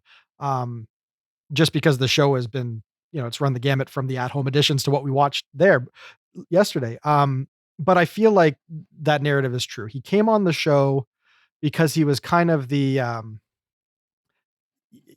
the flavor of the week in the stand-up community in New York. Like he was very young, but he was distinguishing himself, but nobody knew, whether he could thrive at SNL, but they knew that they needed a resident young person. They knew that he could carry Weekend Update parts. They knew that he could slot into that sort of coveted stand-up turned SNL performer spot that, a few of the greats have occupied over the years. And, for a long time, I wasn't sold on whether he would ever really crack SNL. And then on top of that, you had all of the emotional highs and lows of just, his personal life and some of the struggles that he has. So I just can't help but be rooting for him at this point. To watch him, carry that sketch and find all of the, emotional depth you need to find to make it work tonally the way that it worked. And just to see that the show has confidence in that, and they know that there's a performer in Pete Davidson that they can explore that kind of challenging material with and create something that really works. He's a part of that. You can't downplay Dan Buell and Stephen Castillo. There's you got to appreciate everyone that was bringing something creative to that. But Pete Davidson definitely carried it, and I think that's worth a nod. Yeah, fair enough. Also interesting. Remember at the beginning of the season when everyone thought, I bet we're going to see a lot of mid-season departures. Oh, yeah. Well, so much for that. No one was able Right. to get a send-off if that's what they were waiting for. Mhm. All right, let's get into the big one. On a scale of classic, great, decent, weak, or train wreck, we got to rate this guy. I think it's going to be hard to give it anything but what I expect we all will. But Jamie, how would you rate it? Well, I think if we fence in and the old material again, it's a decent, it's a C plus. but that's not what it was. What it was what we got. And what we got was a clip show slash, some fun behind the scenes interstitials, a really special edition of Weekend Update. And so I think it's got to be great. Great. You're cutting it off at great. I can't go. I can't go classic. I All can't. right. All right. Fair enough. Fair enough. I think, I think Paul Rudd kind of said it best in The Good Nights of like the beauty of this place is that it adapts to the moment. And yesterday was a hell of an example of that. So I think as far as, as historic as this is, I think it has to be a classic. If I look at just the material, no, you're right. It's not. But with the context of what we saw, historical, it has to be classic, I think. Just what a wild day it was and what they ultimately pulled off and ended up being a really fun time. So classic for me, John. What is it? Yeah, it just depends on how you want to define classic. This is an episode we've never seen before. It's a format we've never seen before. It's a response to the state of the world, the challenges that they're facing specifically at 30 Rock, a day before they're supposed to go to air. So there's going to be lore around this episode. It is going to be something that people point to and they say, remember that time SNL got shut down by COVID and for some reason Tom Hanks was on air anyways. Like there's a story here. And Right. it's going to be one of the things that, and ends up it just becomes part of the fabric of the lore of SNL. And not every episode ascends to that. So there's something transcendent about this, in that what we saw is not something we're going to be seeing routinely. And there's reasonably applause to be given to them even trying. I understand you got to fill the airtime. They already sold the ads. Like I understand they wanted to get something up, but they didn't have to try this hard. They could have just replayed the Christmas episode, or they could have replayed an episode intact. They could have done a clip show that's already been produced and in the can that they play every year. There's a lot of ways they could have phoned this in and said, whatever, everyone go home. We'll pull something from the archives. Instead, they wanted to present sort of a optimistic front and the best face they could put forward and just put their best forward. And I applaud that. And because it's not something that we've ever seen before and that hopefully we don't see again, I think you got to land on classic purely because it stands out. It exists as an episode that has no peer in what it is. And that's noteworthy. So classic for me. All right, Jamie, you want to give into the peer pressure? No, we need a contrarian. Stick to your guns, Jamie. If that's how you feel, that's how you feel. All right. Well, whether we want to label it classic or not, definitely historic, definitely different, Absolutely. definitely a wild day. Yeah. Maybe historic would have been a better sub in for our scale this week, but it is what it is. Right. We threw Jamie under the bus. So be it. John, we're running long. Do you want to tackle all this patron feedback? Yeah. So before we sign off, unless you guys have somewhere you need to be, I should, kind of tell the audience how we had to scramble a little bit because we didn't know what the show was going to be when we were figuring out what we wanted to do with the podcast this week. So I put out the call late yesterday for audience feedback. We always love to take audience questions when we have kind of a special show. This was supposed to be our 150th episode blowout extravaganza. We recently passed 2 million downloads. What? And so I was coming into this. The reason why I'm here is because I wanted to come into this, and this was kind of a big episode. So I wanted to, it was one I wanted to do in person, and a big episode of SNL to cover as well. Anyways, when all that just kind of deflated yesterday, we decided, well, let's make sure that we have something from the audience that we can lean on if we need to figure out how to have a discussion about a show that didn't take place. Anyways, all that to say, we gathered some interesting questions. So unless you guys need to bolt, why don't we blitz these? This may only show up on Patreon. I don't know, but we might as well lay it down. They took the time to ask the questions. I'd like to answer them. Sure. I don't know where to be. Yeah. We good with that? Okay. All right. So to kick things off, one of our patrons Baron has a question about the SNL production, actually a misconception about the SNL production. And I think it's kind of worth bringing it up because not everyone that watches SNL has the opportunity to go to New York, see the show, and get a sense of how the nuts and bolts of the show work. So let's bat this around. I think maybe Catherine would be the one to answer this, but I'll pose the question. We'll see where we get. So Baron asks, SNL does 2 live broadcasts on Saturday nights, one for Eastern time and a second for Pacific time. How much change, if any, for the live stuff? I assume the pre-taped is set, but when like Sam Rockwell accidentally dropped an F-bomb, was that in the Pacific time show? Is there ever a sketch cut from either only to be made whole on Hulu? On Hulu? Okay, so that was, I parsing millennial typing patterns is always challenging for me. So Catherine, there's a couple assumptions in there that obviously isn't quite how SNL works. So can you succinctly lay out how SNL actually gets to air? Like what are the steps? What's the process at 30 Rock? Okay, so on Monday, no, we're not gonna go back that far. So just Saturday. On Saturday, yes. They do a dress rehearsal at 8:00, right? So from 8 to 10, there's like a 2-hour dress rehearsal. They play through everything as if it is the live show. There's commercial breaks. It's live wardrobe, to tape. Special effects. So they've got the cameras out and everything. It's exactly the same production that goes live, but instead of broadcasting on the airwaves, they just record everything in-house. Right. Yeah. And so they have that to use should there be any sort of crazy technical issue or whatever. But then at 11:30, they've cut down some stuff, and then it goes live, and that airs on Eastern time, Central time. And these days, it's been live coast to coast for a while now. Actually, is what they've been doing, I think. But kind of the typical time of what I think Baron's referring to is it airs Central and Eastern time live from 30 Rock. There is, there's like a 3 to 5 second delay. If they need to like censor something, they can. And then what usually happens is then when it's 11:30 Mountain Time, that tape that they aired live gets replayed. It's not, they don't do the show again. Right.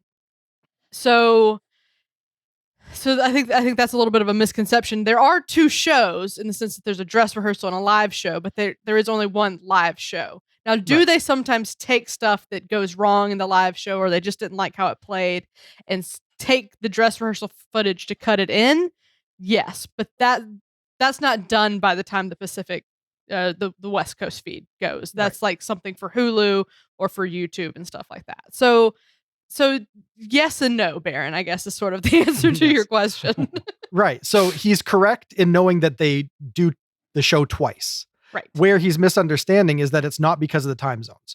It used to be that they would air it at 11:30 on the East Coast live, and then it was literally a rebroadcast 3 hours later for the West Coast at their 11:30. So it used to be the timing was the same in each time zone, but the show wasn't live for the West Coast. That's how it used to be. Now they've bumped up the time slot for SNL on the West Coast so that they can simulcast it live from 30 Rock across the country. So everywhere in the country gets SNL live now. That's how it works. But prior to it going out, like you said, there's a longer dress rehearsal version. And the reason for that is for them to, warm up and sort out all the material, but also so they can look back and say, oh, this stuff didn't get much of a laugh, because there is an actual audience for the dress rehearsal as well. And so they can pare things down, they can trim sketches, they can cut sketches, they can realign things to work better with the show clock, the rundown, commercial breaks, all that kind of stuff. So there's a fine tuning between dress and live. And the nice thing about having 2 versions of the show in the can is that when they do want to prep it for Hulu or for rebroadcast or for the vintage show at 10 o'clock, they can take the best material from either the live or the dress version, and they can craft the best output. It's not true to what was broadcast originally, but it's usually the best version of the show, because if there was a missed camera cut that crunched a joke, they can fix the camera cut. Or if there's a flubbed line or some breaking that doesn't serve the sketch, they can put in the better delivery. He's tuned into exactly what that means for Hulu. If you got 2 versions of the show, by the time it gets to Hulu, it's the best they can muster from all their material. Right. So that, I think, is sufficient, unless you got anything you want to add to that one, Jamie. No, not at all. No, you guys schooled me there. That's great. Okay, so moving on. Peltzer Billy, Gremlins reference. I am that old. I've wanted to know how much of the show is scripted and how much of it is crazy make-em-ups and, ad-libs, improvs.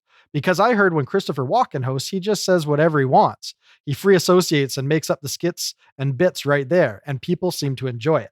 So Jamie, rather than Catherine and I talk for 5 minutes and leave you nothing, do you have any thoughts on the nature of how they actually perform these sketches? Is this an improv show that we're watching on Saturday nights? Well, I would advise anybody who thinks that's the case to watch the credits. And the first five names that appear are the writers. And if you'll notice, anybody who thinks the cast is large, there is, and there always has been, a tremendous number of writers. Yeah. And they are writers who are professional writers, and they are writing material that is going to be blocked for the stage and blocked for the camera audiences. And yeah, there's not really a lot of room for improvisation because, Right. like you mentioned a moment ago, if a camera misses a joke, we don't see it. And like, just because Christopher Walken might be an exemplary improvisational talent doesn't mean the camera crew is. They are technically trained, and they need to, and the director for that matter, they need to go with the flow. And rather than go with the flow, they go with the fully mapped out, Right. this is what the sketch is. And, the things happen occasionally. Of course they do. But to suggest that Christopher Walken just comes on and shows up on Saturday night, not that your patron is saying that, but yeah, there's very little wiggle room. Right. Yeah, there's always those moments that make people think, that seemed ad-libbed, and I think Right. sometimes it is, and sometimes it's just like really great writing. And I did talk about when Sudeikis hosted how, he had this sketch, the science room sketch, where there was a line that Melissa sort of said her line wrong, Right. and Sudeikis ran with it a little bit. Her name. He pronounced her Yeah, name, right? the name wrong. Right. And I don't know, it probably added, 5 seconds to the sketch. It wasn't anything like he didn't come in and to really derail the sketch with this improvisation, right? But he just added a little flourish that was fun in the moment. And I do sometimes feel like there maybe used to be so they were a little looser about some things and just sort of like if something hits, just like doing a quick one-off joke about it off the top of your head. But definitely for the most part, it's all scripted and very tight and rehearsed. Right. So that is the point. Because it's going out live, they don't have the luxury of do-overs in the moment. They want to set the bar high and not do anything that could potentially let a sketch derail, because there's going to be enough chaos and things that come up in the moment that they just have to deal with on the fly, that they don't want to ever encourage that or introduce more of that chaos into the production than they already have. Right? If the people on stage just decide they're going in a different direction with a sketch and the director doesn't know it, you can't cut the camera, right? You just can't get it out on air properly if you don't know what's coming next. So yes, it's not an improv show. Where improv plays into it is in workshopping the sketch ideas, in just screwing around on the 17th floor where they're crafting characters. Most of the writers and performers come from an improv background. So as performers, that's a tool that they utilize to craft the show. But by the time the on-air light goes on, everybody has to be on the same page. And when it's not, it's only because a seasoned pro that has decided that they are sharp enough to pull off an ad lib goes in that direction. And they have to do it in such a way that the other performers know how to pick the ball up and run with it and get back on track. And it's, Catherine, you bring up Jason Sudeikis. He is one of those guys that, because he started out as a writer at the show, and, a fairly prolific, prominent, well-regarded writer, and then went on to the cast. He understands the sketches at a fundamental enough level that it's almost like if he wants to do a rewrite in the moment and he knows he can then send it back to the other player without derailing the sketch, sometimes he goes for it. He takes bigger swings than I would. Well, I wouldn't be comfortable being on SNL period, but if I was in his shoes, I wouldn't take those risks. I saw the Fred Armisen season 41 finale, and Jason Sudeikis came on to support him in a couple sketches. And in the Regine sketch, where Fred Armisen is Jason Sudeikis' lover, and she's this really bizarre character that just is embarrassing herself, and he can't see it because he's lovelorn. There's a moment in there where she's passionately twitching because she's basically making love to him on the couch in front of their guests, and her leg is spasming, and it's hilarious, and everyone's loving it. But she kicks over some guacamole and gets it on her shoe.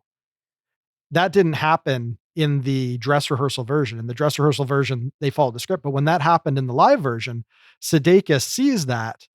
He takes a nacho, gets the guacamole off her shoe and eats it live on air because everybody in the house is going to be like, what? And, it's going to be like a big moment. And it's really going to take the sketch and elevate it in a way because people are seeing this, ridiculous stunt. And everybody understands that wasn't supposed to happen. She hit the guacamole. It's not something that's scripted. Those kind of moments can be a lot of fun, but if a lesser performer attempted that and screwed up the sketch, they would be speaking to Lorne about the audacity of them thinking that they know better than what's on the page. So it's interesting, but no, it's not typically ad-libbed on the real show, unless that's the game. In a Stefan sketch or something, sometimes they'll throw some dialogue at Bill Hader that he's not expecting because that creates, better energy for the sketch. So there are sometimes games where someone has to take it and roll with it, but it's not an improv show. Okay. All right. So did I go long on that one, Catherine? Yep. Yeah. Okay. All right. Let's keep rolling here. Azazel asks, I'd like to know how the response to Omicron compares to the response when there was anthrax scare at 30 Rock. Tina Fey was in the cast then, but blah, blah, blah, blah, blah, blah, blah. There's lore around that. So that's the basic question. We touched on it when we were talking about the episode, but if we were just to sum up, do we feel like the show responded to maybe COVID on the whole, but also this COVID scare that came up this week in a tonally correct, mature, responsible, classy way, kind of like they did with 9/11? Jamie, do you have any insights on how you feel they walked that line? Well, I think they had a show to put on and they put it on. And the show doesn't go on because it's ready to go or because COVID's going to cooperate. It goes on because it's 11:30 on Saturday night. And they stuck to their guns as far as that's concerned. They had protocols in place to keep people at minimal risk. I mean, they only had 2 band members. They had it was so strange to see the outro with just the piano and sax. Um, I feel like they did. I feel like they did a good job. There wasn't any, sort of bleeding heart piece to it at all. It was what it was. It was, we've got a show to put on and we're going to put on a show and we're going to try our best to make you laugh and not think about COVID for a couple hours. And I think they did a good job in that regard. To compare it with the anthrax scare is really tough because we were on the edge of our seats from 9/11, and a month later, packages were getting sent with anthrax to prominent locations, and that was hella frightening. This is hella frightening because it's changing it's changing the way we deal day to day, but it's not. I don't find them comparable in that way. So I think Tina Fey showing up and doing her best through this COVID crisis was great. And she was fine to leave during the anthrax crisis as well. Right. Yeah. So she's kind of the litmus test. If Tina Fey sticks around, then our anxiety level can be a little bit lower. That's right. That's how we gauge it. That's our barometer. That's right. The Tina Fey scale of SNL insanity. Catherine, you got anything to add, or should we keep rolling? No, yeah, I agree with Jamie. It's not quite the same thing. In a lot of ways. Okay. Moving on, we've got Travis Kemp has a few questions. These aren't specifically related to the show that we're covering. This is just more about feelings on SNL in general. So, who would you love to see host SNL in the future? Okay, we'll just stop right there because he's got a bunch of stuff. So let's just leave it there. Jamie, why don't you? Oh kick it off. boy, I would love to see Adam Driver come back. I think Sure. as a Hall of Fame curator, I think that he is building himself a Hall of Fame career as a host. I love watching his episodes. They're irreverent and they're funny and they're stilted and just great. Yep. Yep. Catherine, what do you got? I think Catherine Coleman would be a great host for SNL. Oh, I would have picked that too, Catherine. I'm sorry. It's okay. But no, I think I'd love obvious as a surprise to literally no one. I'd love to see Taylor Swift host again. I think she had a fun episode her first time out. I think she's grown and changed a lot. I think it'd be interesting. And Robert Pattinson actually, I think, would be wonderful. He has this there's this one video on YouTube. I don't even remember who he made it for, but it's like in black and white and it's him trying to get a hot dog in New York and he's credited as the writer of it and it's so funny. I think he's such a weird guy. I think he could do a lot of really fun stuff. So Robert Pattinson would maybe be at the top of my list. Nice. Well, he's got Batman dropping at some Yeah. point, so he could be on their radar for all we know. Um, so I always love it when alumni come back. Like I like when they signal, hey, this person's part of the family. You know, they weren't just a cast member, but they're kind of in Lorne's staple forever. You know, when the Tina Fey's come back. And I'd been holding out for Jason Sudeikis to host forever because I don't know why, but it just hadn't happened yet. And you know, was always telling you, Catherine, that I could go out on a high note if I just had a chance to podcast about one Jason Sudeikis hosted episode. And for whatever reason, you decided to cut me from the lineup that week. So, yeah, it kind of put me in my place. But now that Jason Sudeikis has hosted and I missed out on that opportunity and I'm totally not bitter about it in any way, I got to say, I'm ready to see Bobby Moynihan. Ah, You know, he left the show. He had, a sitcom in the works, and it was a delightful show, and I think it was just too sweet for television. Um, and when that fizzled, I was just worried that maybe we wouldn't see enough of Bobby, but he's stuck around and he's, you know, developed other shows, some under Tina Fey's umbrella or her and Robert Carlock, they're, you know, that production team. So, you know, he's still out there. He's still working, trying to find, you know, his big breakout vehicle. And I'm always rooting for the guy. He was one of my favorites on the show. Um, yeah, I think he's a decent dude all around. So I would love to see him come back. And because he was such a virtuoso and he has a deep bench of characters, like even just Weekend Update people like Riblet, Drunk Uncle, like it just, you can go on and on with Bobby Moynihan. He could bring a lot back to the show. And I'd love to see him back on 30 Rock. And we saw a little bit from him tonight. So it's just a good reminder of, you know, that he did the job for like 9 years there. So, I think that'd be my answer. Why don't we Fair keep enough. rolling? Because Travis Kemp has a few things. He also says, if you could have anybody on the show who has ever been associated with SNL in some way, cast, house band, makeup, etc., who would it be and why? So I think he's talking about having as an interviewee, like a oh, guest on wow. our show. So Jamie, you can just as easily weigh in on this because I don't think you would ever turn down an SNL tangential interview No. if you had one lined up for your cast. So why don't you kick things off, Jamie? Who would you love to have a little chat with? Oh boy, just off the top of my head, like I feel like I'd want to go to a writer.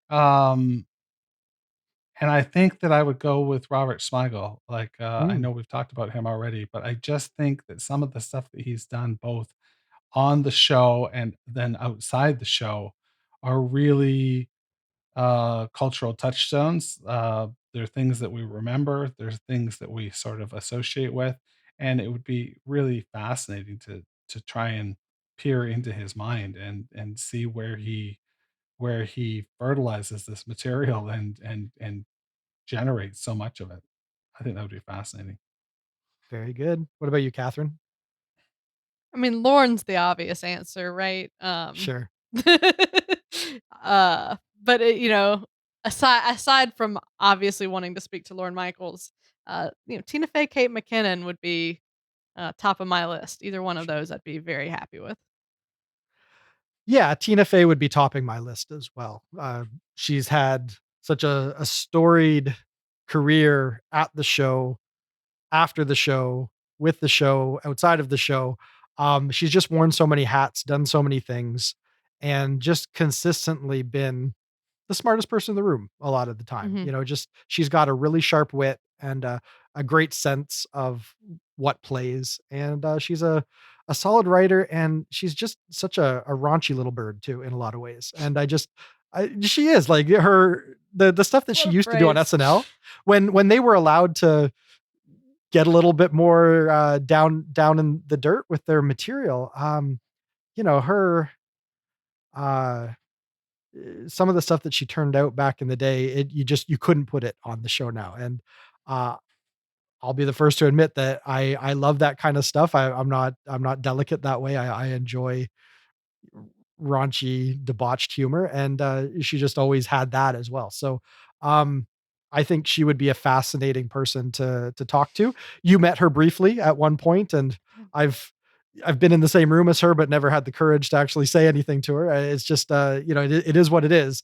But I would certainly love an opportunity to talk to her if that was ever a possibility.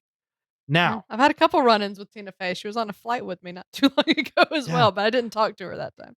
Oh, if you could have acted out that episode of 30 Rock where she's on a plane with Oprah and she's just smashed out of her gourd, or she thinks she's on a plane with Oprah, Right. that would have been a moment for you. So last question from Travis Kemp. He asks, favorite SNL Christmas sketches. Okay. Oh, Jamie, what do you got? oh boy, favorite SNL. The one that pops into my head right now is John Lovett's doing Hanukkah Harry. Oh yeah.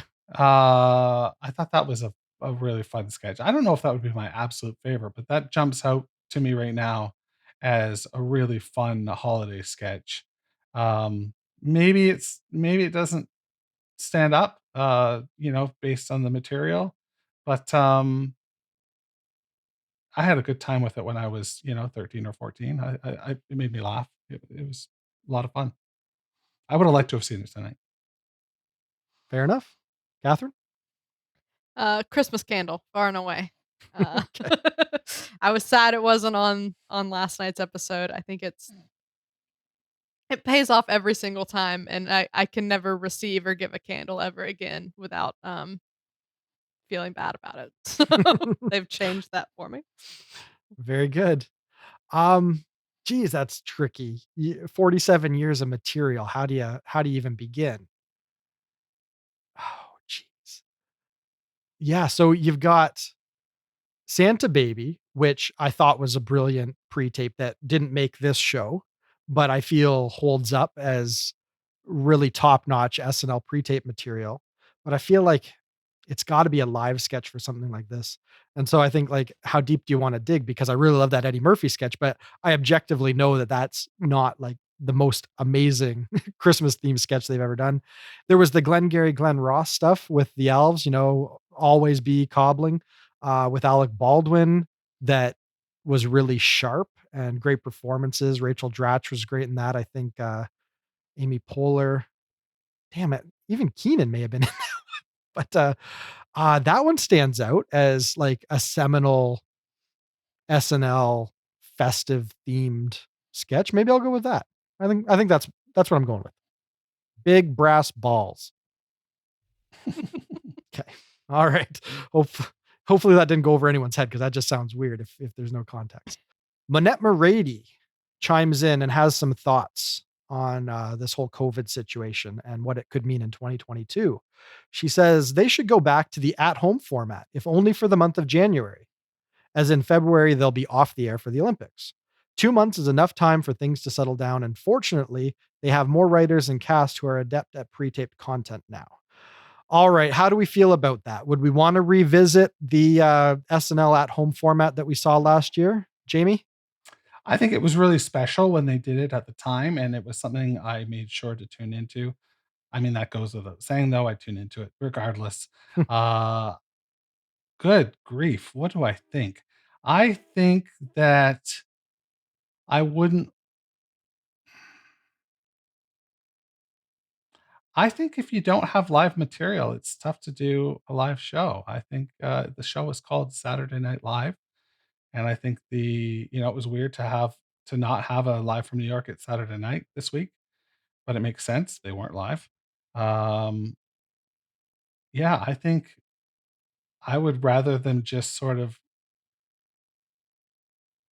put it aside for now and come back when they can do it properly, make sure that everyone stays healthy and is healthy and go from there. Yep. Catherine, what do you think things are gonna look like come January? Uh, well, I've maintained, my husband and I disagree about this. I maintain they're not going to shut down again. Even if they should, I don't think people are. I just don't see it happening. I'm with you. I agree Um, with you.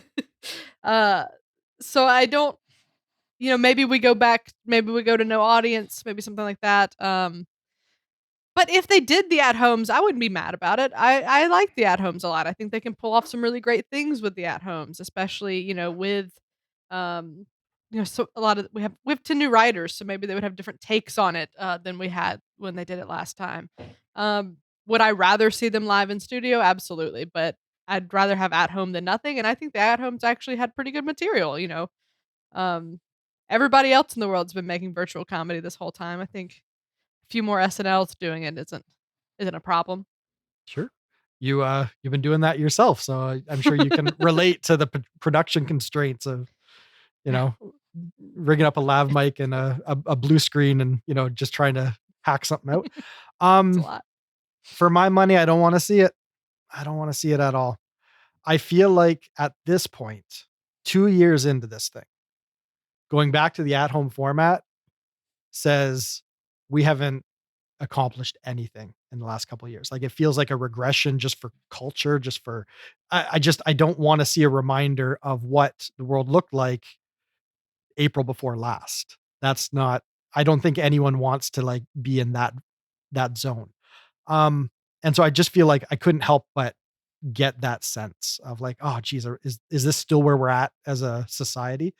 Um, what I would really love to see happen, and who knows how it'll play out, I would love to find out that the Omicron variant is as mild as some people are suggesting it could turn out to be. It would be great if it just kind of burned through and people didn't get excessively sick. And everyone at the show that is currently dealing with it, they've had time to quarantine and recover, and they're free and clear to pick back up where they left off. And they continue to do the show the way they've been doing it all season. It's not like COVID hasn't been here. It's just sooner or later it's coming for you. And this week it came for SNL. Hopefully, come January, that's not the case. And people can return to the show having whatever boosters and other, protocol they need to take care of to make sure that everything's on the up and up. I hope they're able to do it, and I hope they're able to regain their footing and not lose ground. Because coming back to the studio, doing the show up right, and figuring out how to make it feel like it's not a COVID era show with a lot of constraints that they don't typically have, like being able to shelter the audience from that, I think is really important. And going back to the at home just shatters that illusion. And I want progress. I want to see the light at the end of the tunnel. So don't drag me back kicking and screaming to 2020, please. Fair enough. Maybe we got a little too intense on that one. Sorry, Manette, if we went dark on that. Obviously, in an ideal world, COVID isn't an issue, and they can go back. Right. I don't think Yes. I don't think anybody's like, you know what? I hope it sticks around so we can do some at home shows. But Right. if we must, Yeah. No, I'll nobody's take it, you know? targeting that. I understand. It's a last resort. I just hope that that's not where we're at in January. Right.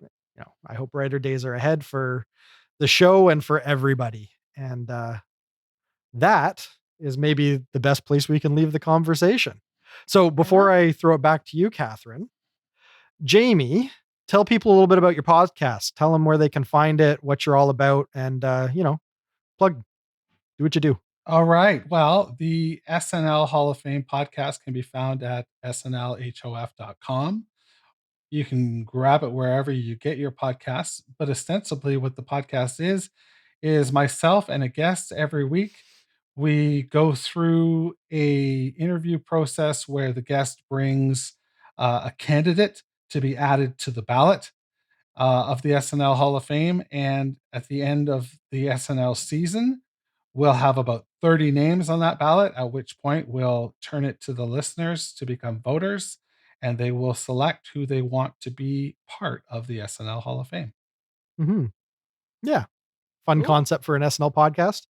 Uh, the second you pitched it to me, I thought, you know what? That's creative. That's a fun way to run at talking SNL. And the interviews that you've managed to rummage up are second to none. Oh, thank you very much. I loved the Lorne Michaels interview. The guy that you got, he was a journalist of some sort. I can't remember exactly. He's a writer for the Globe and Mail. Yeah, Andrew Clark, and he's the head of the Humber School of Comedy as well. Right. Yeah, and you're tied into there where right. Robin Duke, friend of the show, she taught there. I don't know if she still is. I don't know what co. Yeah, is she? There. Okay. Yeah. And Joe Flaherty and so many others passed through those doors, and I think you've met most of them actually. Yeah, absolutely. I got to do a sketch with Joe Flaherty on the stage of the hallowed stage of Second City Toronto, and that was just a highlight for me. Like it was he and I alone on stage, and I got to deliver the blow to the sketch that I had written, and he got to react to it, and to see Count Floyd reacting to something that I had said was staggering. It was really phenomenal. It's okay for the hardcore SNL comedy nerds among us. Well, not SNL, but just comedy nerds in general among us to be jealous at the thought of you sharing a stage with Joe Flaherty, because I like you less because I know that you had that enjoyable experience. So that's super cool. And you have a podcast where you can now pull in all these wonderful people you know from the comedy sphere that just really are up on the history of these people. The person that you talked to about Dan Aykroyd also did a fantastic job. So I highly recommend it. I think that it's a delightful listen. The Tina Fey episode in particular, the person that you had on for that wasn't just articulate and informed, but I could just tell from listening that he's a very handsome individual. So I think everyone needs to check that out. Catherine is ready to cut off my feed, and I feel that that's warranted. So Catherine, back to you. All right. Well, we've certainly talked about a lot. Yes, we did. Jamie, thank you so much for being here. It was lovely to meet you. My pleasure. Thank you for having me. Historic episode, patron feedback. What more could you want? Episode 150, baby. It's in the can. It's in the can. And that is a wrap. Thanks to John Murray and Jamie Dew. And thanks as well to our most generous patrons, Sam Bowers, Neil Weinstein, Justin Gardner, Grace Kogan, and Brian Clark. If you're enjoying our show, please subscribe on YouTube or wherever better podcasts can be found. Your subscription helps us grow, and your support is greatly appreciated. God willing, we'll be back in January, should SNL return. But until then, this has been episode number 150 the Saturday Night Live Afterparty podcast. I'm Catherine Coleman. That's my story. I'm sticking to it.